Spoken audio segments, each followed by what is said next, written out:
Sensor di Cina terkenal dengan sangat ketat dan tak tanggung-tanggung dalam menghilangkan sesuatu yang tak disukai oleh pemerintahnya.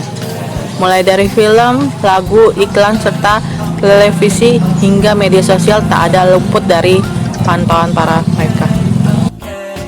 Ya, jangan heran kalau Facebook, Instagram di negara mereka tuh nggak bisa akses kecuali kamu pakai VPN baru kamu bisa akses kayak Instagram, kayak Facebook.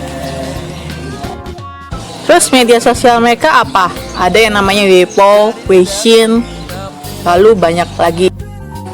Kok bisa ya Instagram, YouTube, Facebook diblok sama pemerintah Cina? Karena mereka menganut cinta produk dalam negeri. Jadi kalau itu bukan buatan Cina, mereka akan blok seperti Facebook, YouTube, dan Instagram. Dulu-dulu aplikasi yang diblok sama Cina, sekarang para selebritis juga dihilangkan media sosialnya, kayak Weibo-nya, Weixin-nya dihilangkan benar-benar sama pemerintah. Jadi sejumlah selebritis pun sempat menjadi korbannya pemerintah. Dan yang terbaru adalah aktris Vicky Zhao atau Zhao Wei. Seluruh aspek yang berhubungan dengan namanya di dunia maya pun dihilangkan oleh pemerintah Cina. Aktor, aktris itu merupakan aset negara. Ketika aset negara dihilangkan, ya saya juga bingung sih harus ngomongnya gimana. Kenapa disebut aset negara?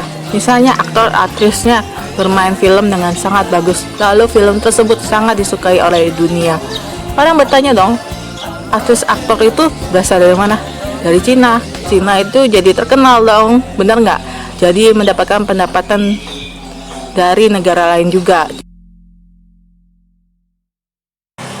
Awalnya akun-akun media sosialnya dan buatan fansnya yang berada di Weibo dihapus, sehingga sekarang tak bisa diakses lagi.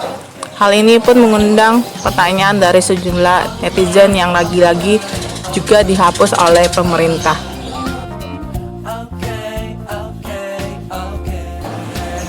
Ya, Weibo aslinya Vicky Zhao telah dihapus, Weibo buatan para fansnya juga dihapus. Ketika para rakyat Cina ingin mencari informasi tentang Vicky Zhao, search itu kosong. Akhirnya salah satu warga Cina inisiatif bikin Weibo-nya atas nama Vicky Zhao, tetapi dihapus juga oleh pemerintah. Jadi di pikirannya rakyat Cina, apa yang terjadi dengan Vicky Zhao?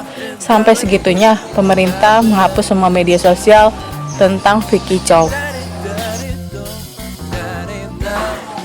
Setelahnya semua penampilan di film, serial, televisi, hingga iklan pun hilang di negara tersebut. Bahkan karyanya sebagai sutradara pun ikut diburu dan dilenyapkan oleh pemerintah. Cuman satu kata yang aku ingin ucapkan, kasihan sih Vicky Zhao sampai semua karyanya dihapus, termasuk salah satu film yang atau drama yang paling gue suka itu Putri Huangzu. Dia benar-benar pinter banget bermain drama tersebut. Ya, negara Cina bisa terkenal karena drama tersebut. Harusnya karya-karya sebagus itu jangan dihilangkan atau diboykot gitu. Ya sedih lah jadi Vicky Zhao-nya sampai segitunya diboykotnya. Usai hebohnya kabar tersebut, Vicky Zhao disebut-sebut pergi ke Prancis dengan menggunakan pesawat jet pribadi bersama sang suami yaitu Huang Yolong.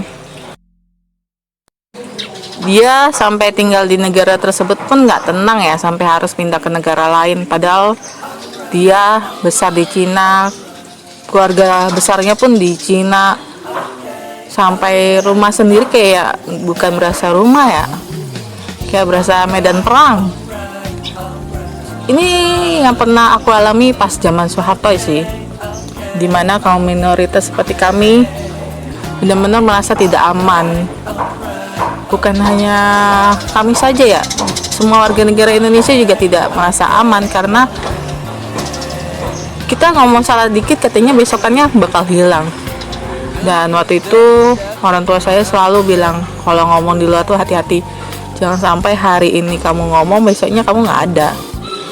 Semenjak itu aku bener-bener di zaman suatu tuh nggak bisa ngomong banyak gitu, ngomongnya seadanya, sepeluhnya, jangan sampai salah ngomong aku besoknya hilang. Tapi kabar tersebut langsung dibantah oleh lawan mainnya, yaitu Stephen Chow tersebut dengan mengunggah foto dirinya di Instagram yang juga diblokir oleh Cina. Pada postingan tersebut, Vicky Chow mengaku masih berada di Beijing bersama orang tuanya. Ini adalah musim terbaik berbincang dengan ibu dan ayahku, seolah-olah aku masih anak-anak. Sungguh indah tulisannya pada postingan yang tak lama dihapus oleh Vicky Chow. Hingga saat ini belum ada keterangan resmi tentang penyebab pelenyapan dan sensor berlebihan atas Vicky Chow. Dia dianggap melakukan kegiatan berbahaya dan terlibat dalam banyak skandal yang berpotensi menyebabkan kericuhan. Vicky Chow dan suaminya dikenal sebagai salah satu pasangan yang paling tajir di Cina. Mereka dilaporkan memiliki kekayaan sebesar 14 triliun, namun belum lama ini mereka dituntut sebesar 552 miliar usai dianggap gagal membayar hutang sebesar 26 juta Singapura dolar. IG-nya bilang bahwa dia sedang bersama ibunya dan sedang menikmati kehidupannya. Lalu berapa menit kemudian atau berapa waktu kemudian lalu postingan tersebut dihapus. Artinya Vicky Chow itu sudah di dalam posisi yang gak aman. Dia ngepost aja itu harus langsung dihapus. Artinya ada sesuatu yang benar-benar membuat dia tidak aman dan tidak bebas untuk bersuara.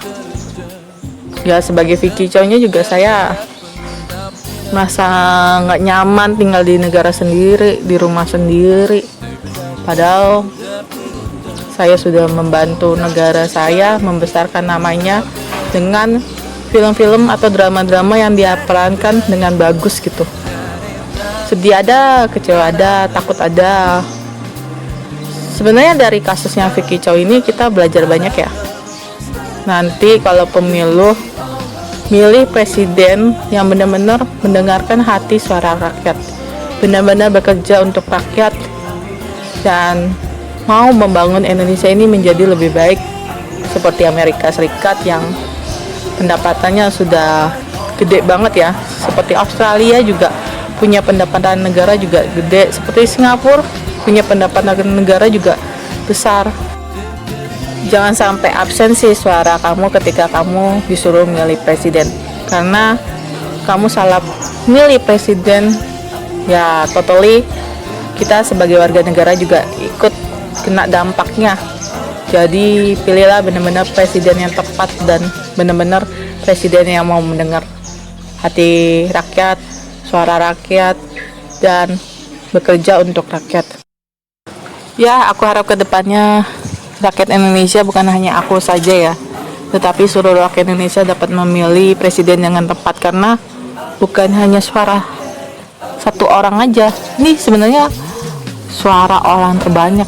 Jadi semakin banyaknya orang yang memilihnya tepat, semakin negara kita semakin maju dan negara kita semakin sejahtera, karena presiden yang kita pilih itu benar-benar bekerja untuk rakyat. Dan jangan sampai nasibnya sama seperti kayak Vicky Chow gini ya, benar-benar nggak merasa nggak aman sebagai warga negara Cina yang misalnya notabene dia kerja untuk negara Cina, tinggal juga di negara Cina, tapi pemerintahnya sampai segitunya boykot Vicky Chow. Gimana sih cara memilih presiden yang tepat? Ya sering-sering baca berita, sering-sering melihat berita tentang kehidupan calon-calon presiden yang akan datang. Ketika kita tahu, oh ini kayaknya calon presiden yang tepat nih untuk negara kita. Misalnya dia suka sekali membantu rakyatnya ketika pandemi begini, dia turun ke lapangan dan lihat pekerjaan para menteri atau melihat para lurah, para RT, dan melihat rakyatnya berkecukupan nggak dalam makannya, sandangnya, papannya, sampai segitunya.